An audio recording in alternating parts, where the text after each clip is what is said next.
अस्सलाम वालेकुम। Class 9th का इस्लामियात का पेपर है और इस्लामियात का पेपर और तर्जुमातुल कुरान के पेपर के अंदर आपको गेस्ट पेपर की ज़रूरत नहीं होती। आप लोग तर्जुमातुल कुरान पेपर दे चुके हैं, आपको आइडिया होगा गेस्ट पेपर की ज़रूरत नहीं थी। सिर्फ आपको सही इन्फॉर्मेशन प्रोवाइड की जाए कि कौन सा सवाल कहाँ से बनेगा और कितना आपने तैयार करना है, तो आपको गेस्ट पेपर के बगैर ही पेपर तैयार हो जाता है। इस्लामियात लाजमी बिल्कुल उस तरीके से ही है। और जो आपके साथ वो कुछ अहम सवाल तैयार करने को दे रहे हैं, वो कुछ भी नहीं कर रहे। वो 2023 में जो पेपर हुए हैं लास्ट टाइम, वही पढ़ पढ़ के सुनाई जा रहे हैं, तो वो कोई कमाल वाली बात नहीं है। आप मिसगाइड हो रहे हैं। मैं आपके साथ एग्ज़ाम पॉलिसी शेयर करूँगा क्लास 9th इस्लामियात लाजमी के लिए कि बोर्ड ने क्या डिसाइड किया, आपको पेपर कहाँ से कितने मिकदार में कौन कौन से सवाल देने, तो आप लोग उसके मुताबिक ही तैयारी करें, तो इंशाल्लाह आपकी तैयारी ईज़िली हो जाएगी और आपको गेस्ट पेपर की ज़रूरत नहीं पड़ेगी और आपको एग्जैक्टली पता होगा कि मैंने कौन सा सवाल तैयार करना है और बोर्ड में वो कहाँ से आएगा। सबसे पहले बात करते हैं ऑब्जेक्टिव की। क्वेश्चन नंबर 1 ऑब्जेक्टिव है जो 10 मार्क्स का होगा और इस ऑब्जेक्टिव में तकरीबन 5 से 6 और कुछ बोर्ड्स में 7 से 8 ऑब्जेक्टिव भी जो हैं वो मशकों में से ही होंगे। तो अगर आप मशकों के हर चैप्टर में 5-5, 6-6 ऑब्जेक्टिव दी हुई, शायद 5-5 ही हैं, तो जो ऑब्जेक्टिव्स दी हुई हैं अगर आप उन ऑब्जेक्टिव्स को तैयार कर लेते हैं तो आप ईज़िली बोर्ड में more than half marks score कर पाएंगे ऑब्जेक्टिव के अंदर। बाकी ऑब्जेक्टिव कहाँ से आएगी? आप कोई भी नोट्स ले लें या मॉडल पेपर ले लें, उससे आपको इतनी हेल्प नहीं होगी।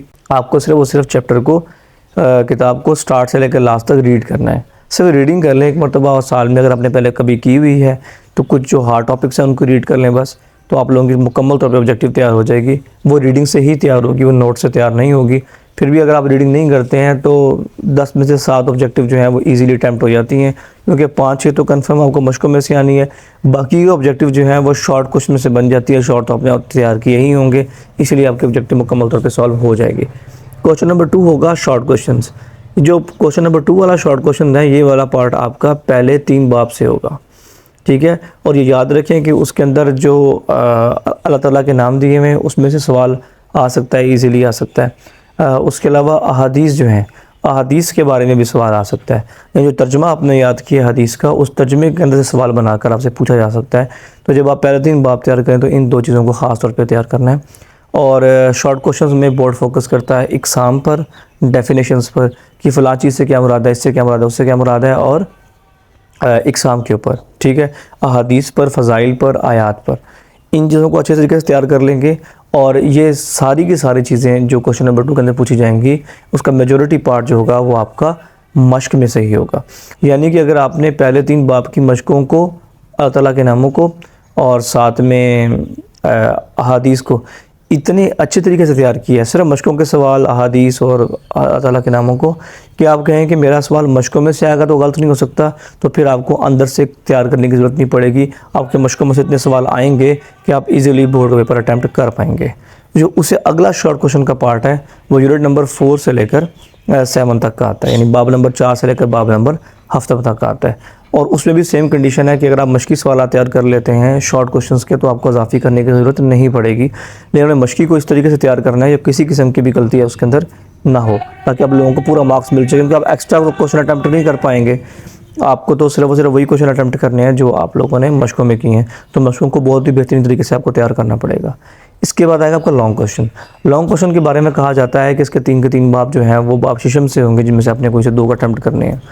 3 शख्सियात आएंगी जिनमें से अपने 2 के बारे में लिखना है। तो ऐसा नहीं है, 3 के 3 सवालात उन शख्सियात से मुतल्लिक भी आ सकते हैं, और ऐसा भी हो सकता है कि 2 शख्सियात आएँ और एक पार्ट जो है वो आपका या तो बाब नंबर 7वें बाब से पूछा जा सकता है, या बाब नंबर 3 बाब से भी पूछा जा सकता है, 4थे से पूछा जा सकता है।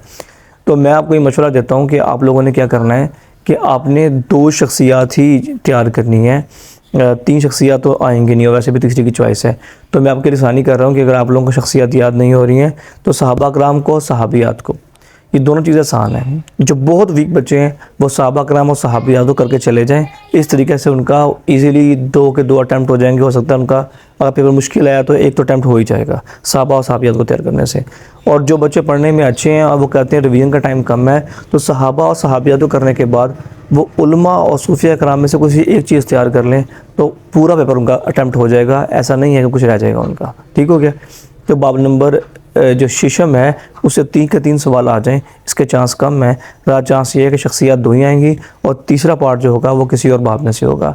ज़्यादातर बाब नंबर 7 और बाब नंबर 3 से पूछा जाता है। उसके बाद आप नीचे आएंगे तो हदीस होगी एक, वो हदीस तो कोई चॉइस नहीं होगी, वो एक ही हदीस होगी, आपने करनी होगी। उस हदीस का जो अरबी वाला पार्ट है उसमें से आपने कोई उर्दू के लफ्ज़ की निशानी रख लेनी है, जिससे आप इजीली पहचान कर पाओ कि तर्जमा क्या है, ताकि आप लोग हदीस के मुताबिक ही तर्जमा लिख पाओ। तो उसके बाद हमारे पास आता है लास्ट क्वेश्चन, जो भी लॉन्ग क्वेश्चन है। वो कैसे अटेम्प्ट करेंगे, उनको करने का आसान तरीका ये है कि वो दो होंगे जिनमें से आपने एक करना है, और आपको कुछ भी और करने की ज़रूरत नहीं है। आपको सिर्फ़ और सिर्फ मश्क की लॉन्ग क्वेश्चन तैयार करने हैं। आपका ये वाला लॉन्ग क्वेश्चन मश्क में से ही होगा।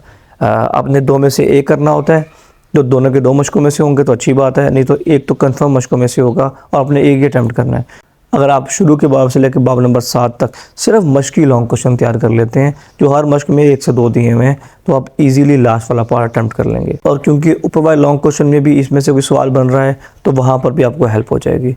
2 शख्सियात आएंगी, वो 2 शख्सियात अगर आपने सहाबा करम सहाबियात किए हुए हैं तो बहुत चांस है कि आपके दोनों क्वेश्चन अटैम्प्ट हो जाएंगे। अगर 2 नहीं हो रहे तो उलमा व फ़क़रीन में से और सूफिया कराम में से कोई सा एक आप कर लेंगे, तो आपके ईज़िली पूरा का पूरा लॉन्ग क्वेश्चन वाला पार्ट जो है वो अटैम्प्ट हो जाएगा। हदीस का वो बता चुका हूँ, उसी में से आनी है। शॉर्ट की स्प्लिट बता दी है मैंने आपको। अगर मैं इस पूरी बात को कुछ सेकंड्स के अंदर कंप्लीट करूँ ताकि आपके लिए आसानी हो जाए, शॉर्ट क्वेश्चन के लिए आपको अहादीस के तर्जमे, अल्लाह ताला के नाम और तमाम मश्की शॉर्ट आने चाहिए। शॉर्ट ख़त्म, ठीक है। आपको मश्की लॉन्ग आने चाहिए, लास्ट वाला लॉन्ग क्वेश्चन ख़त्म। आपको अहादीस सारी तर्जमा आना चाहिए, तो वो अहादीस वाला पार्ट ख़त्म। और जो लॉन्ग क्वेश्चन आना, इसके 3 पार्ट होने, आपने 2 करने हैं। तो उसमें आपको सहाबा कराम सहाबियात के साथ या सूफिया कर रहे हैं या उलमाए कर लें, ठीक है। तो आपका वो वाला बाब भी मुकम्मल हो जाएगा। तो इस तरीके के मुताबिक तैयारी करें। इंपॉर्टेंट क्वेश्चंस के पीछे मत भागें।